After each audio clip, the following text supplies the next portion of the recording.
that's everything I've watched. You had one other thing on your list, I think. Did I? Afterlife season 3. Oh yeah, that was ages. Oh mate. Oh, I've been so in. That's also ties in with the whole Valentine's Day thing, mate. Afterlife season 3, Ricky Gervais is a genius. Like it's just so perfectly written that it just ends really well. I think it's like 6 episodes. It's really emotional, and it just really ties the whole series together. And yeah, just dealing with like death and moving on and from heartbreak. And I just, yeah, that show, like I didn't want it to end it, and I literally watched it all in one night. And like I hadn't been watching stuff for a while because I'd just been like busy or like whatever, just not as distracted. And then I just literally just sat down and watched it all in one night. And just by the end of it, I was just sobbing. And like it's one of those shows that you finish and you just want to read about everything. You want to be like, what's this mean? What's this mean? What's the ending mean? And there's like a lot of symbolism throughout the show, and it's just really good. And it's really good he's got this in because he's got this stand-up comedy special that he's going to do soon, and he reckons he's going to get cancelled for it. Mm-hmm. So, because he doesn't hold back. Like there's certain things he says, and he just doesn't care. But yeah, it's just Afterlife. It's just such a pure show. Like everything he's done, whether it's an Idiot Abroad or the UK Office or this or Derek, it's just they can be so diverse, but it's just so well written and so well directed, and just everything's just wonderful. Like I love Ricky Gervais, so hopefully this new stand-up comedy special doesn't cancel him, and he has a few more shows in him. But yeah, Afterlife season 3. Oh man, really put together, really good cast. Are they short episodes, or are they like hour long?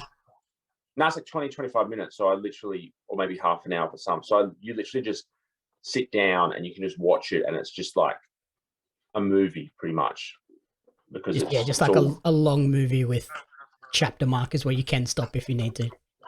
Yeah, like it's the type of show that you want to finish in one go, just because it's so just block out 2.5 hours, maybe 3, so you can read about it at the end, and then just sit down and watch it. And if you haven't watched season 1 to 2, it's basically a story about a man whose wife dies from cancer, and it's him dealing with the grief and moving on and the depression from it. And he has all these like videos of her, because they must like film each other heaps when they were hanging out and living life. So he keeps on reflecting on that.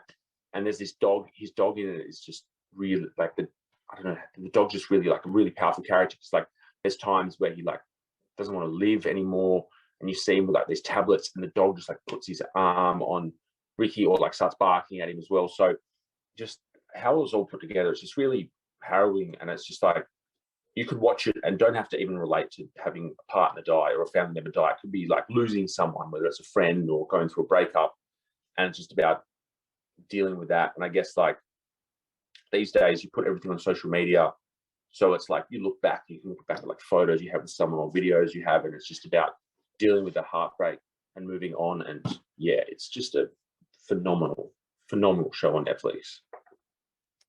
Yeah, like I love the memories feature on Facebook at times, and then other day like the on this day, but then there's other times where it pops up and you're like, thanks Facebook, I didn't need that. Yeah, I've been locked out of my Facebook all year, so I haven't had those on this day, which I don't mind about. But I had like my Instagram memories, and one came up the other day, and I was just looking at myself, and it was like all my close friends. I just wasn't in a good way. It's like, fuck, look at you a year ago. You were like a lot bigger, you were a lot unhappier, and now I'm just like a year later, I'm like, wow, I've got a great job. I can run 23 kilometers on a Saturday like it's nothing. And like, yeah, now I like you're an athlete. those things. Yeah, where you can look back and like, hey, you've come so far. But yeah, there are some things that pop up and you're like, no, I don't want to see that. But yeah. Did you get flagged on TikTok or something as well for a very innocuous, like positive comment? Some bloke was he's going through a breakup, and he was posting like videos every day, and like, how I'm doing my breakup. I'm like, well done, mate. You got through another day. Really proud of you. And I got banned for 24 hours for like insensitive comment, but it literally was like, congratulations, I'm proud of you for getting through today. Like, it's just TikTok, eh?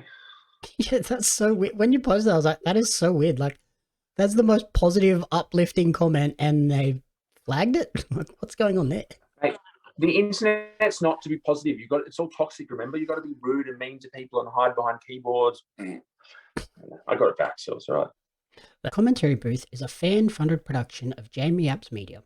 You can support the podcast alongside our magazine, Pario Magazine, on Patreon at patreon.com/Jamie Apps Media.